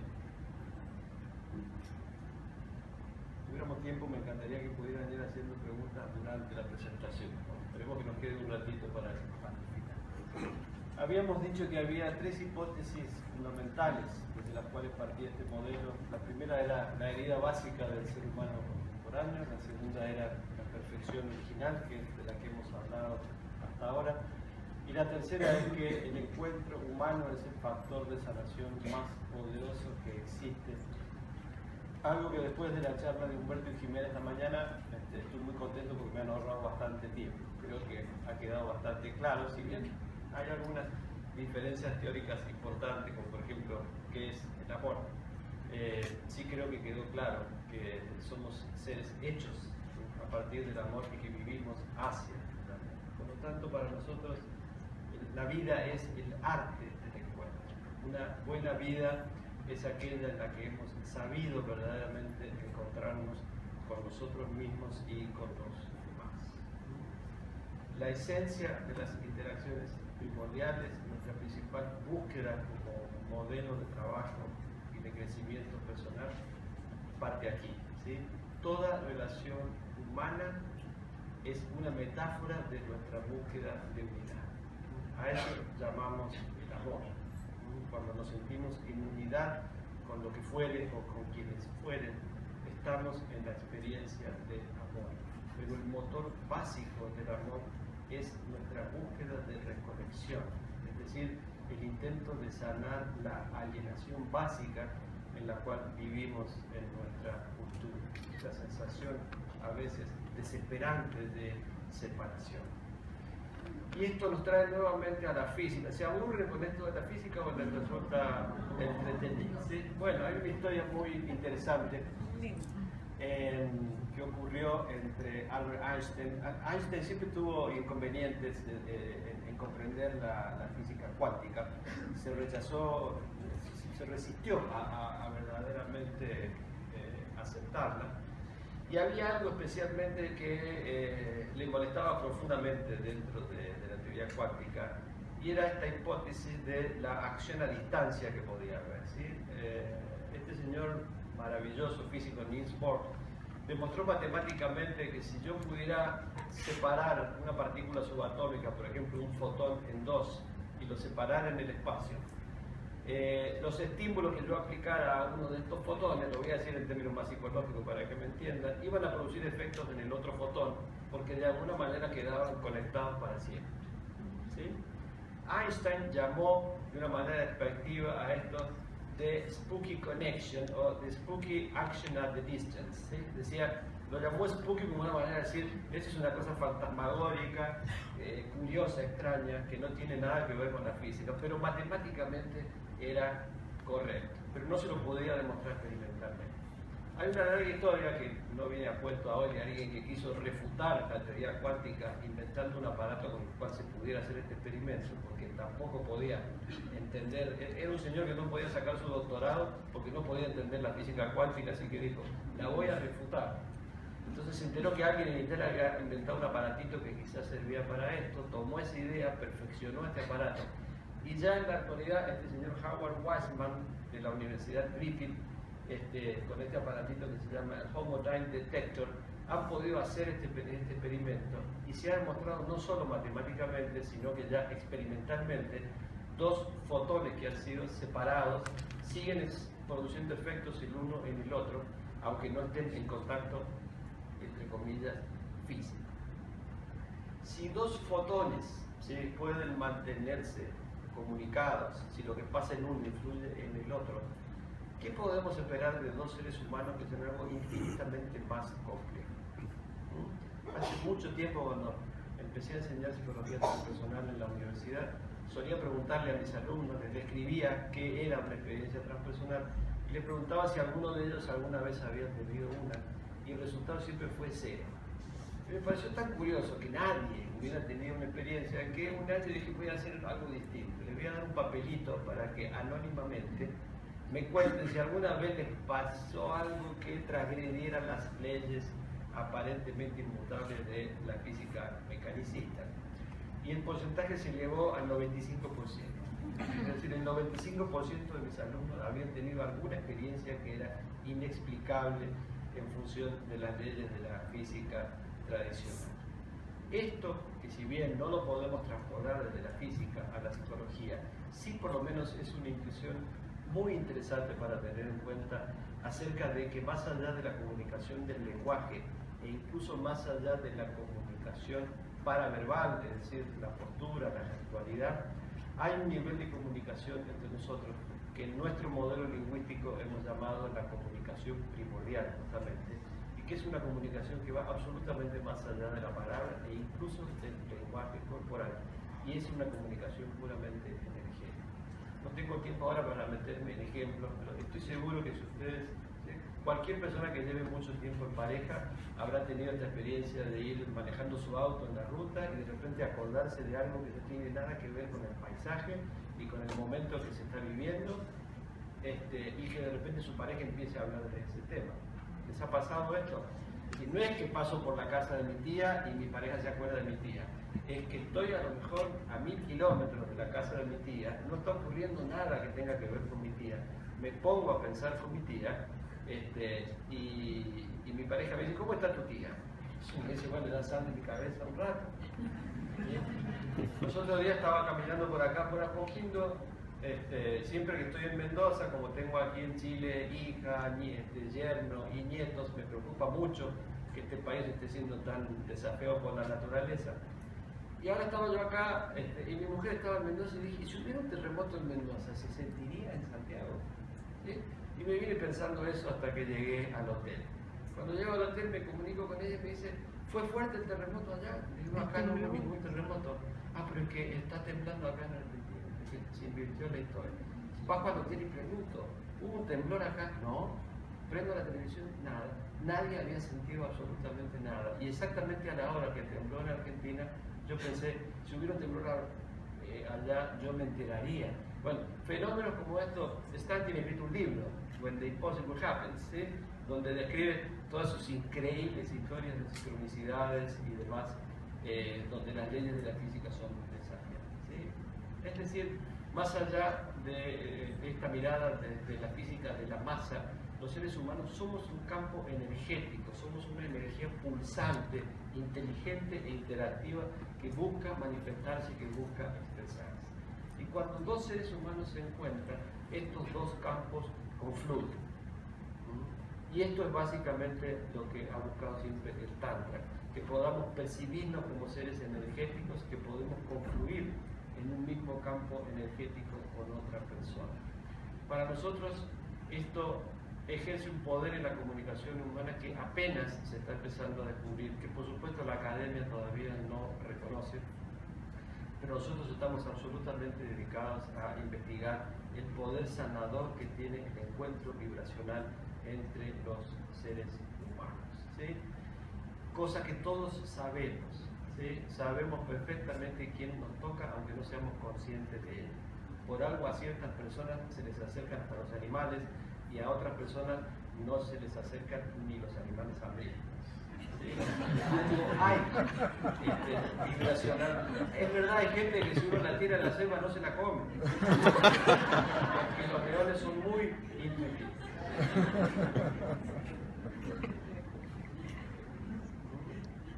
Bien. Para ir redondeando un poquito y mostrándoles en qué consiste todo este modelo, ya no exclusivamente de lo corporal. Nosotros concebimos tres grandes dimensiones del ser: la dimensión lingüístico-cognitiva, la dimensión corporal, energética y emocional, y la dimensión espiritual, o la dimensión de las experiencias espirituales, diría Jimena Camargo, ¿sí? A estas tres dimensiones del ser les corresponden también tres ámbitos en los que podemos experimentar: el ámbito psicosocial, que incluye por supuesto lo cultural, el ámbito biofísico, energético, emocional, y el ámbito trascendente. Si nosotros incorporamos todo esto, vemos que todo proceso de transformación que realmente esté abocado a producir un efecto en esta cultura tan herida como la nuestra, necesariamente tiene que poder entrarle a este desafío por todas las puertas y ventanas que tiene. Es decir, tenemos que poder trabajar en las tres dimensiones de lo humano: la lingüística, la corporal y la trascendente, que en realidad es toda una unidad, y tenemos que poder aplicar esto en todos los ámbitos: el biológico, el psicosocial y el cósmico. Un método integral necesariamente tiene que tener estas tres vertientes. A mí me resulta ya inconcebible que existan terapias exclusivamente verbales donde la gente se encuentre a hablar de lo que le pasa y no haya ninguna instancia experimental. Yo sé que muchos de ustedes han estado en el taller de respiración, veo acá muchos alumnos de nuestra escuela que hacen también danza primal. Cuando uno entra en la dimensión de la experiencia corporal, le resulta inconcebible que la gente siga pasándose horas y horas y horas por semana simplemente hablando, ¿no? Esto que Fitzgerald llamaba la disociación libre en vez de la asociación libre, ¿sí? De sentarse a solo hablar de las cosas sin que haya ninguna experiencia de contacto. Y también es inconcebible que existan terapias, ¿sí? No métodos como la la respiración holotrópica, que no es una terapia sino un método específico que puede coadyuvar en cualquier terapia, donde se desprecie la cognición y el lenguaje y todo sea patear almohadones, gritarle a la gente y decir barbaridades. Y no haya ningún espacio donde reflexionar, donde pensar, donde ponerle palabras, lo que nosotros llamamos el lenguaje iluminador, es decir, cómo el lenguaje me muestra realidades que también me las puede ocultar. Por lo tanto, es indispensable integrar lo cognitivo. Y más allá de la palabra y del cuerpo, existe el espacio del silencio. Y allí solo se accede a través de la experiencia meditativa. Además, existen dos campos de trabajo en los cuales se despliega este modelo de interacciones primordiales. El campo de la salud, de las organizaciones, del trabajo institucional, para lo cual formamos coaches, es decir, no damos título de terapeuta a personas que no tienen un grado académico en ciencias de la salud, porque este mundo está lleno de terapeutas que se han formado en una semana, han hecho el posgrado antes de haber hecho la carrera de grado. Esto es como, yo supongo que ninguno de nosotros se haría operar del cerebro por un neurocirujano que estudió neurocirugía en una semana sin ser médico. Con la terapia sí pasa, ¿sí? Que formamos terapeutas por ahí en 10 días y salen a competir con los médicos y los psicólogos sin ninguna experiencia clínica, sin ninguna experiencia hospitalaria. Por lo tanto, para nosotros está totalmente delimitado el campo de lo terapéutico del campo de la salud. Entonces, un terapeuta tiene que ser una persona que tiene formación clínica, que ha estado en un hospital psiquiátrico, no internado como es el caso mío, sino en lo posible como un profesional. ¿Sí? Bien, si vamos a integrar entonces estos dos métodos en la salud o en la clínica, vamos a necesitar métodos que sean integrales, que sean compatibles entre sí. Y es muy importante entender esto. Un método integral no es un método en el cual agarro alguna herramienta corporal que estudié por algún lado, alguna herramienta lingüística que recibí del otro, meto todo eso en una batidora y hago un licuado de métodos terapéuticos. No es así. Un método integral es un método en el cual las herramientas corporales, lingüísticas o meditativas surgen de un mismo cuerpo central y por lo tanto son coherentes. Conozco muchas personas que mezclan modelos lingüísticos con modelos corporales cuya antropología son absolutamente incompatibles. O sea, autores que tienen una concepción del ser humano absolutamente distinta son mezclados en un rejunte, en una ensalada rusa de métodos que no tienen nada que ver con la integralidad porque no tienen coherencia interna. No sé si soy claro. En todo caso, después en las preguntas podemos reforzar esto entonces. Estos tres métodos, la lingüística primordial es básicamente un sistema mediante el cual procuramos trascender todas las pautas manipulativas que los seres humanos usamos en nuestro lenguaje. Nosotros consideramos que el lenguaje es mucho más usado como un ocultador que como un iluminador, que es para lo cual debería haber aparecido en la evolución humana. Entonces tenemos una grilla lingüística que nos permite desestructurar los discursos manipuladores, los discursos que evitan el contacto con la emoción, que evitan el contacto con la propia responsabilidad, etcétera, etcétera, para desarrollar un lenguaje transparente que realmente revele al ser en lugar de esconder. La danza primal y el movimiento primordial. El movimiento primordial es una versión suave de la danza primal que usamos sobre todo en las empresas. Si uno va al gerente de una empresa y le dice que va a hacer lanzar a los empleados, difícilmente los contrata. Entonces, movimiento primordial es una especie de caballito de Troya que adentro lleva escondida la danza primal, ¿sí? Que cuando la mostramos la gente está feliz, pero para entrar hace falta hablar un poco el idioma que asuste menos.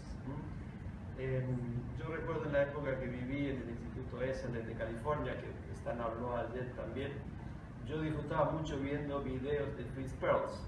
Allá hay una videoteca. En aquella época que yo estuve eran esos videos gigantescos del tamaño de una computadora, donde tuve la suerte de poder ver, por ejemplo, a Stan discutiendo con Gregory Bateson, charlas maravillosas, o a Fritz Perls haciendo terapia. Y si bien yo ya venía haciendo terapias corporales desde antes, ver la maestría con la cual ese hombre sacaba demonios de adentro de la gente a través del trabajo corporal me terminó de convencer de que la herramienta terapéutica más poderosa que existe es la liberación del propio cuerpo. Eso es lo que intentamos hacer con la danza. Y por último, para el ámbito de la trascendencia, que en realidad lo engloba todo, hemos desarrollado un método de meditación absolutamente centrado en el cuerpo, ¿no? Lejos de una práctica meditativa que nos saca del cuerpo. Nosotros tratamos de ir mucho más adentro del cuerpo hasta que podemos descubrir ahí la naturaleza vibratoria de nuestra corporalidad. Cuando uno puede verdaderamente sentir en sí mismo esa inteligencia universal que hace que nuestro corazón palpite, que nuestros pulmones absorban el oxígeno, que podamos transformar los tallarines del mediodía en emociones y en pensamientos, que la linfa esté purificando nuestro cuerpo. Cuando tomamos contacto profundo con esa inteligencia, con ese amor universal operando en nosotros, la conciencia cósmica es un resultado simple, inevitable.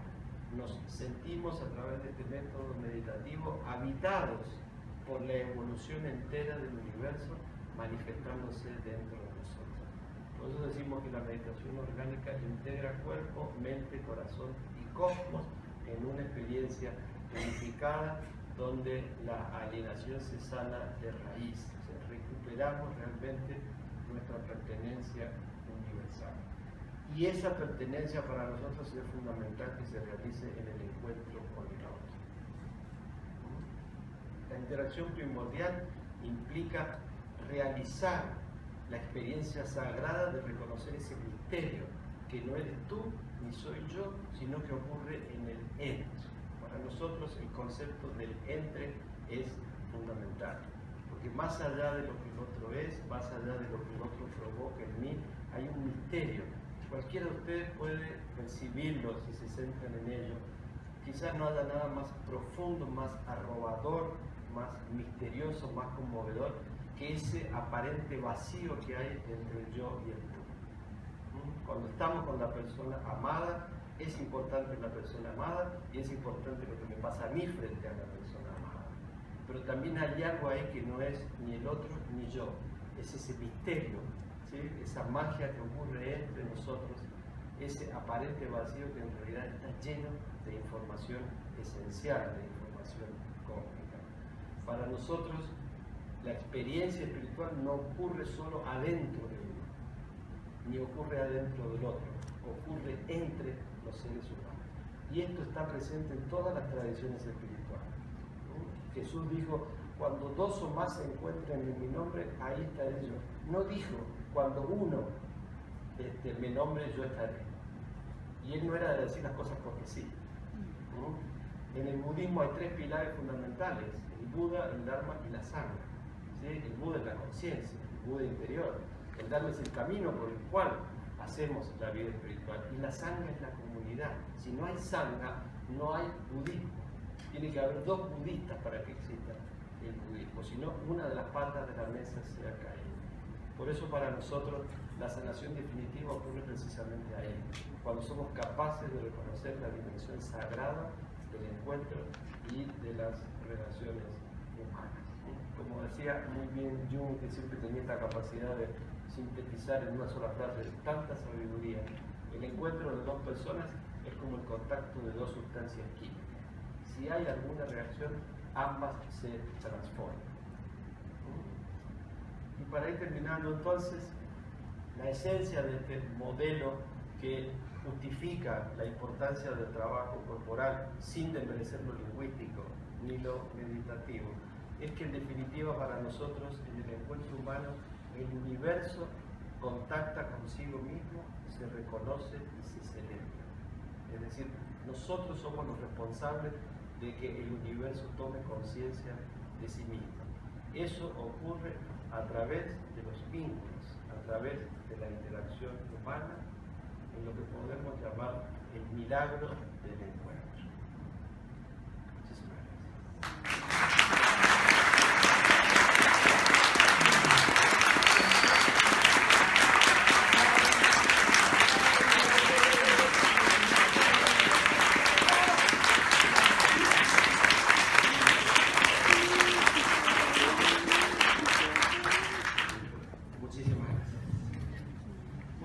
Quedan 15 minutitos para preguntas y después viene el maestro. No sé quién tiene los micrófonos.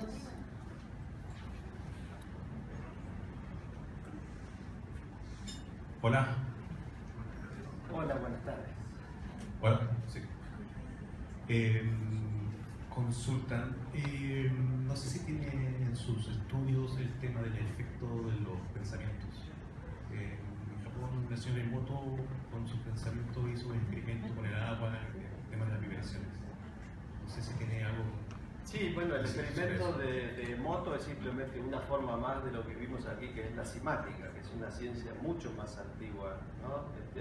Emoto ha tenido mucho marketing, entonces se ha hecho conocer por esto, pero en realidad el estudio del efecto de la vibración sobre la materia empezó con este músico italiano llamado Czarny y ha sido continuado después por muchos otros autores. ¿Sí? Así que sí, por supuesto que nos parece muy valioso.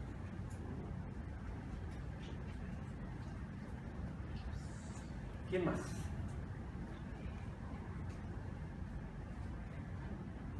Yo cuando no hay preguntas me planteo, ¿quedó todo muy claro o no se entendió nada? No da ni para preguntar. Por allá. Hola, yo quería hacer una consulta. Lo que pasa es que no me queda muy claro porque si bien todo el universo es vibración y bajo este orden primordial de esta vibración crea materia, por así decirlo, y esta empieza a evolucionar hasta crear como, hasta alcanzar lo humano, ¿en qué momento vibracionalmente es que aparece la conciencia? Y ese es como un tema súper tratado como en el ámbito científico, la relación entre la materia y la conciencia, y ahora que estamos metiendo la vibración, no sé si es que usted está, si es que ha leído algo sobre los estudios de Stuart Hameroff y Sir Roger Penrose, que hablan de toda esta teoría de que en el cerebro los microtúbulos que siguen en la secuencia Fibonacci en su estructura son los que realmente hacen la conexión neuronal. No sé qué había escuchado eso, no sé si pudiera hablar. Sí, está muy claro. Sí. Bueno, yo en ese sentido me enrolo completamente en la línea de pensamiento de Stan. ¿Sí? Si bien después he buscado otras vías por las cuales obtener algún tipo de intuiciones, porque de esto no hay demostraciones científicas, ¿sí? Pero sí estoy absolutamente convencido de que la conciencia no es al cerebro lo que la insulina es al páncreas, ¿sí? Estoy absolutamente convencido de que la conciencia no es una secreción de esta enorme glándula que algunos consideran que es el cerebro. De la misma manera que no creo que la matemática es la razón de esto, sino la manifestación de algo mucho más profundo que es la conciencia misma.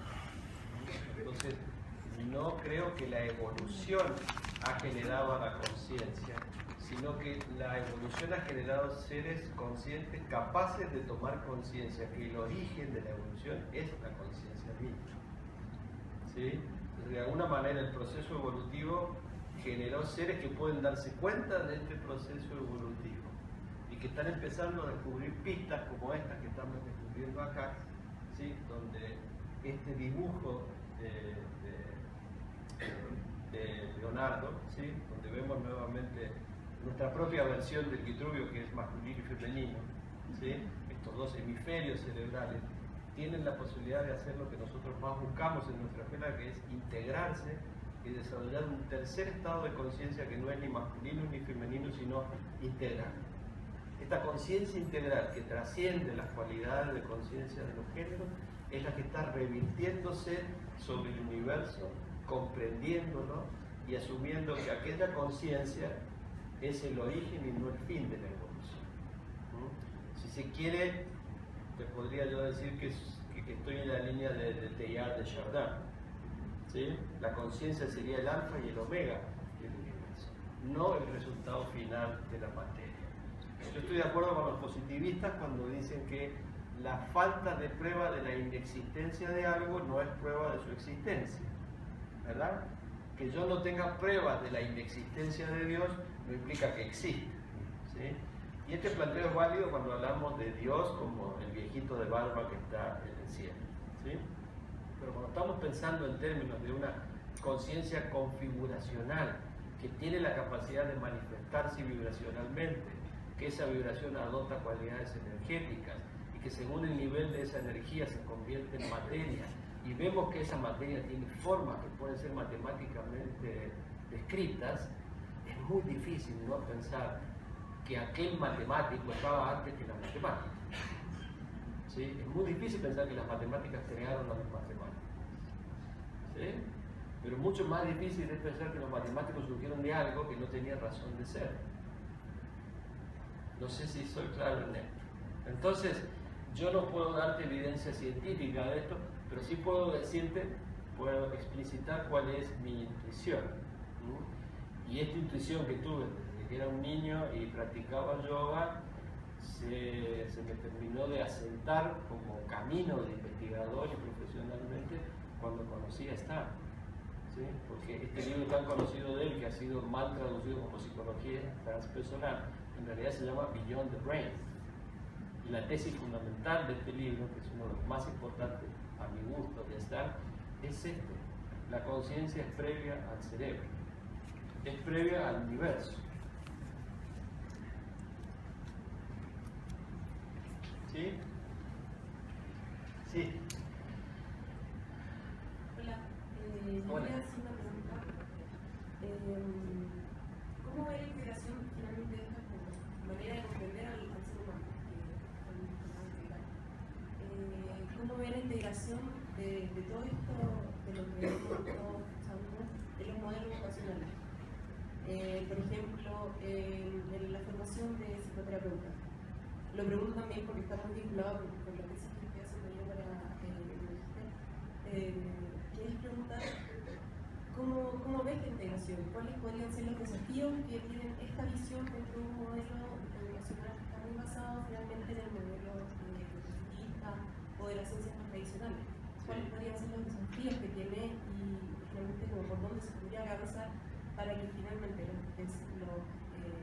los prejuicios que se puedan tener de todas estas miradas no sean tomados como prejuicios, sino que sea una oportunidad de crecimiento y de mayor conocimiento? ¿Te puedo contestar con una película? ¿Sin palabras? ¿Sí? Yo creo que los educadores, los terapeutas, los counselors, los coaches, los mentores, todos aquellos que trabajamos en procesos de transformación, deberíamos tomar clases de jardinería. ¿Sí? Porque lo más parecido a nuestra tarea cuando está bien hecha es ser un jardinero. Cuando yo estoy en ese lugar privilegiado del mundo que es mi rinconcito, en una sala enorme como esta, atrás del equipo de música, pongo música y empiezo a hacer relatos en los cuales la gente se mete y danza, lo que yo veo ahí es esto que te quiero mostrar acá. ¿Sí? ¿Tenemos audio? ¿Sí?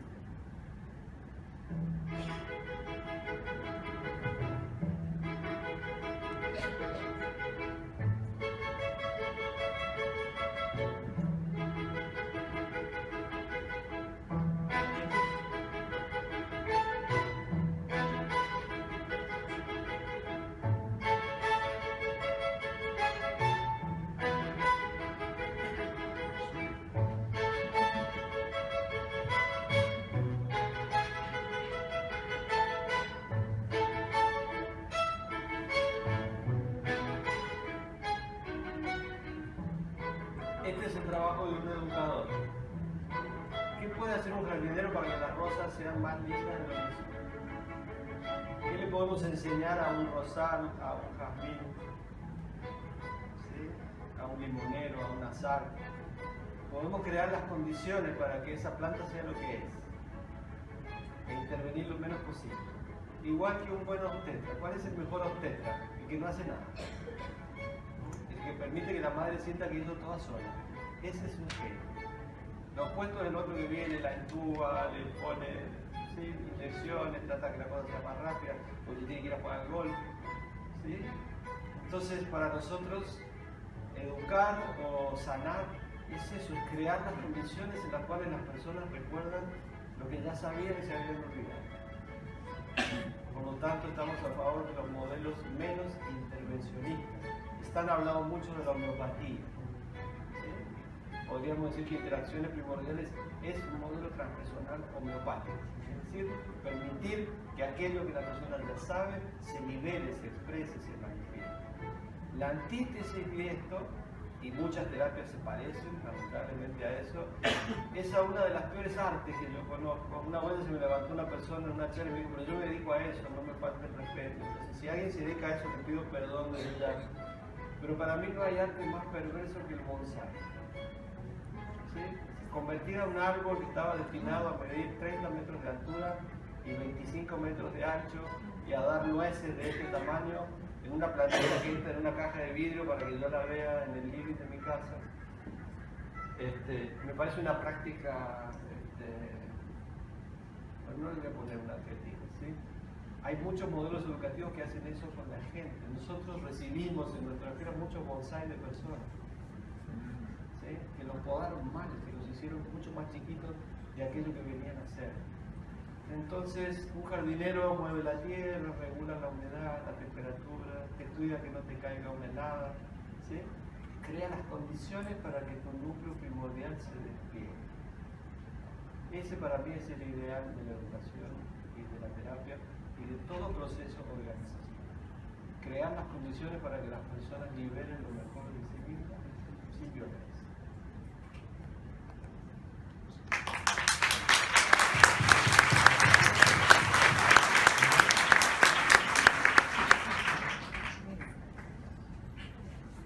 Sí, ahí sí. Acá. Aquí. Gracias por luchar. Sí. Durante la hora y media de sesión en que tú trabajas, hora y media, ¿no? Como terapia individual. Bueno, la verdad es que yo hace mucho tiempo que no hago más terapia individual porque vivo arriba de un avión y los pacientes no me pueden seguir. Y yo considero que la terapia no termina cuando termina la hora de sesión, sino que uno tiene que estar ahí todo el tiempo disponible. Y yo ya no puedo hacer eso. Entonces no hago más práctica de terapia individual. Pero el modelo con el que nosotros trabajamos tiene un diseño que tiene que completarse en el tiempo que haga falta. O sea, no es un diseño medido por reloj, sino por pasos que es importante seguir. Bien. La pregunta es, ¿aplica gestos, posturas corporales, ejercicio de respiración, expresión verbal, etcétera, durante esa hora clínica? Sí, claro. Claro. Eso depende mucho de la experiencia de la persona que trabajó en nuestra escuela, ¿no? Tenemos terapeutas con mucha experiencia que prácticamente hacen danza primal con cada persona en cada sesión. ¿Y a través de manuales? ¿A través de? ¿Sistematizado con manuales o experiencia ya del tiempo? Bueno, hay un manual que contiene más de 600 ejercicios con su explicación, su relato, para qué sirve, sus contraindicaciones, la música incluso viene incluida, todo eso está.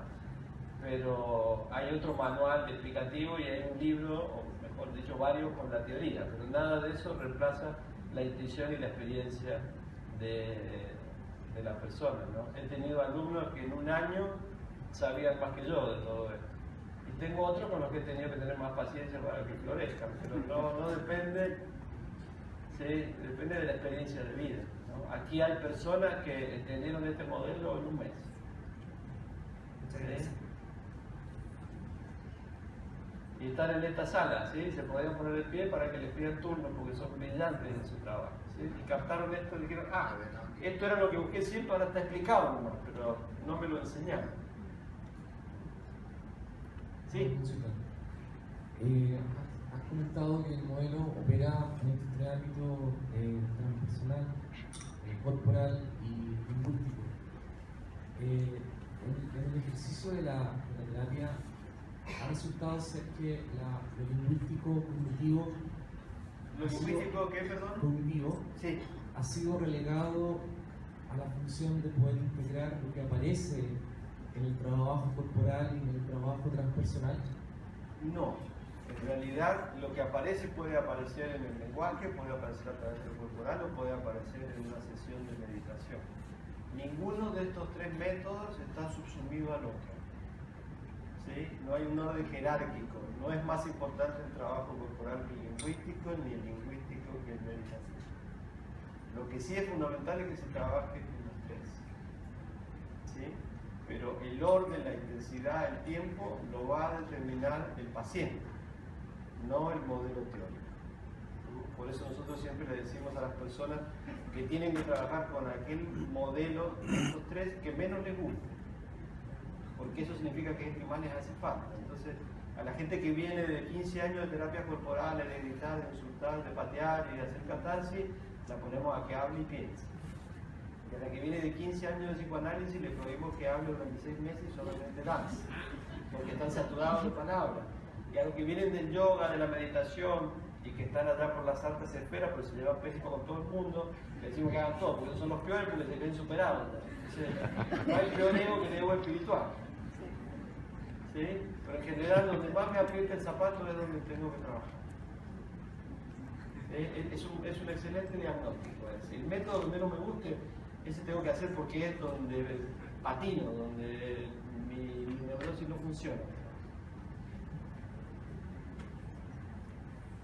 Muy bien. Bueno. Hola, un segundo por acá al fondo. Sí. Yo no soy de la escuela tuya, no tengo ningún vínculo especial, pero sí hago una invitación a la sala también desde mi experiencia. Creo que todo lo que uno te puede escuchar hablar de lo que es la danza rimal le llega a un 10% en la experiencia, o menos quizás en la experiencia de vivir, la oportunidad de vivir una danza rimal.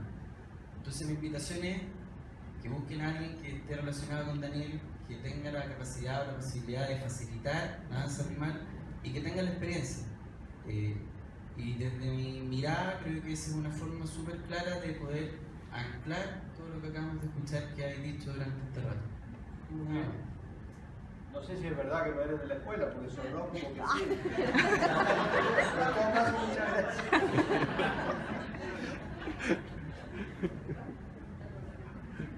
Bueno, blanco, a ver si después arreglamos la cuenta, ¿sí?